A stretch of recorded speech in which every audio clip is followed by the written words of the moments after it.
we used to go Scarborough pre-season. We went up to Scarborough, and I said to the lads, right, 20 quid in each. We go bowling alley. Whoever wins, you know, bowling alley. Tell them is that I'd worked in a bowling alley for 2 years, and I had my own stuff. So we get to the bowling alley. I got my own ball out and my own cloth and everything, and my shoes. I did. And I shot a 248, I think it was. And won all. And took the money. Yeah, quite right. That wasn't illegal. That wasn't illegal. Nasty. It wasn't illegal, Alan. That's just a bit of shrewdness, isn't it? We played Bradford City at home. We were 4-2 down. He's had 3 blatant penalties. They were penalties, all turned down. Yeah, he goes to me, comes walking over to the touchline. I don't play. I said, Paolo. He sits on the floor, I swear, in front of the dugout, crosses his arms, and then he goes like that. I don't play no more. I'm saying, Paolo, get up. We're losing 4-2 to Bradford, Paolo. Get up, Paolo. Next thing, they're dribbling the ball around him. He's still sitting on the floor. Go through. Dean Saunders, while he's sitting on the floor, misses an open goal to make it 5-2. The crowd starts singing Paolo Di Canio. Paolo Di Canio. Oh, he jumps up. Next thing, he gets the ball, I swear. He was there. He beats 4 players. We go through, bang, bang, we score. We're back in the game. Suddenly, 2 minutes later, he goes through again, something else happens, bang, 4-4. 2 minutes to go, we get a penalty.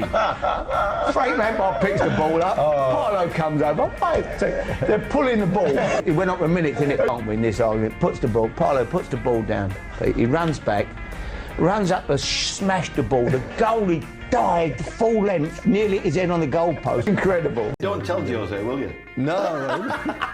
When I was at Crystal Palace, I remember the 2 coaches pulling up, and the lad said to me, what you want to? I said, chuck a bucket of cold water on their dressing room floor. I said, what do you mean? Well, oh no, it's Jose. It was Jose. It was Jose. Chuck a bucket of cold water on the floor, and then can you imagine all the staff coming and looking at the floor and that? And then I took him. He come in my little office at Crystal Palace, the Jose, for a cup of tea. Never said anything of that. Never said. Now you say. I said. Because I said to the boy, can you imagine all them multi-millionaires, they'll have their feet wet now, they'll be moaning. In the winter time, in Selhurst Park. Oh my God. I know. Oh my so God. it was a good time. But I signed Yakubu and he came over on trial, and the first day training, I think he scored about 4 goals in a practice match, and so we ended up signing him. And we got promoted from the Championship, and now we're in the Premier League. So I said to the Yak at the start of the season, I said, how many goals do you think you'll score this year? He said, 20. I said, 20 league goals? He went, I think so, Gaffer, yeah. I said, you get 20 league goals. I said, I will give you £20,000. Me personally, I give you £20,000 if you get 20 goals. Anyway, the season goes on, he's going okay. Last game of the season, we played Middlesbrough at home, and we win 5-0. The Yak has scored 4 goals, right? I don't. He comes in after the goal, hey, Yak, you were fantastic today. I said, what a performance. Great goals. Yeah, but I should have scored the other goal. What goal? I said, don't worry about that. You got 4 goals. That was incredible. Yeah. He said, but I had 19 goals. 1 more goal, I would have won your money. I went, oh my God, I didn't realise that. I said, I would have subbed you well before the... I said, no way would you have stayed on the pitch. I'd have had you off there straight away. I forgot all about the bet, and I didn't know he had 19. That put him on 19 goals. I'd have subbed him straight away, Jim. There's no way he was going to have my 20 grand off me. If I had a team in the Premier League, it would be Bournemouth. Only because they've got a group of lads. I've never had the best team. Wherever I've got 8 promotions, I've never had the best team wherever I've been, but I've had the best dressing room. Yes. At times.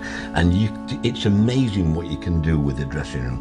When people believe in what you're saying, and you know that your mate's going to get you out of the car if he makes a mistake, and that togetherness, and that's what Bournemouth have got. Bournemouth go at it, and they're not bothered about if they lose a goal or what have you. We're going to enjoy, you know, and I think I love watching them play, and that's down to the manager. I love Andoni Raiola though. I think he's fantastic. He's so calm and measured. It won't be if they were third from bottom.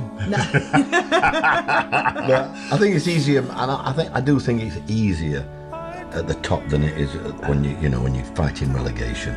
You've got to fucking die to get 3 points. I sold Benjani to Man City, right? He was at Portsmouth, £9.5 million. which was quite decent money for him, for Benji. So I said, Benji, you've got to go. Man City want you.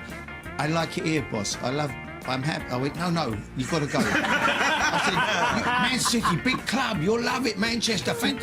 No, I don't, I love it here, I don't want to go, I'm happy. No, Benji. Anyway, I shove him out the door. Right? He gets to the airport, keep ringing. He ain't got on the plane, he don't want to go. He's sitting there, he's let one plane go, 2 planes go. Benji, what are you doing? We get him on the last plane, he arrives in Manchester about 10:15. Sven was the manager of Man City, Sven-Göran Eriksson. Yeah. Only Sven could have paid £9.5 million. Right? So we end up, he gets the last plane, they make it by about, I'm sitting waiting for the thing to come. Oh my God, £9.5 million quid for Benji, you know. My best friend being shot, and I need to go see him and his mother, and I said, oh, bloody hell, that's more important. You get off home, and, you know, I'll speak to you on some blah, blah, blah. He's gone across to France, right? So I thought. So somebody brings me a passport in on the Saturday night. Well, I said, what's this? Adele's passport. I said, where were that? We found it on the dressing room, on the floor in the dressing room. So I said, so how's he got to France? So on the Sunday, I ring Caroline, I think it's my secretary, and she says, yeah, he's in now. Right, I said, don't leave him. I said, go and see him. He's got to come up to Barnsley now. He's got to play on Monday. They got him up to Barnsley, and I said, oh, is your friend okay? Yes, he's okay, a lot better, and blah, blah. I said, did you have a good week? Did you have a good, two couple of nights? Yeah, very good. I said, oh, good. Here, do you want your passport, Maxon? He looked at me, I said, how did you get home? He went, I said, I don't want to know. You'd better score tomorrow. He doing, Harry, he's useless. Why are you playing him again? Anyway, half time I made 5 substitutions and put the subs on. It was a friendly game. Got no more subs. After 2 minutes, we get an injury. So now I've only got 10 men. So I turned to him, he's still shouting at me. I went, oi, I said, can you play as good as you talk? He said, I'm better than that Chapman. I went, come on then, get your gear on, we'll have a look at you. I said, you playing? He said, who for? I said, well, West Ham. He said, I ain't got any boots. I said, what size are you? He said, 9s. I said to Eddie, the kit man, Eddie, get him a pair of boots. Takes him up the changing room. He gets changed. He comes waddling back. He's coming on. He said, where do you want me to play? I said, go up front. I said, I want to see if you're better than Lee Chapman. Yeah. So he's gone on. The guy comes down, true story, from the tannoy system, the assistant, comes down. He wants to announce on the tannoy who's coming on, so the people know who's on. He said, Harry, who's the sub? Who's number 16? I said, who's number 16? I said, ain't you been watching the World Cup? Chichi Shayev, the Bulgarian striker. He went, oh, I thought it was him. Well, what had happened, we're trying to get the deal done, and it was, we were struggling at QPR. And I'm talking to Peter's agent, and I'm saying, look, time's running out. The chairman at West Brom wouldn't budge on the price. He wanted to sell him, but so now we're playing poker with each other, my chair, So I thought, well, they've got to give. He wants to sell him, they're going to. But it's dragging on and on and on. So I said to Peter's agent, look, get him down here.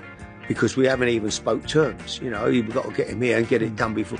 So come down here, plot up somewhere nearby, at least you're in the area. And I was sitting watching Sky Television and went there with the chairman. Suddenly, the Sky cameras pick up Peter or the Wingy getting out of a car, walking into Cubic.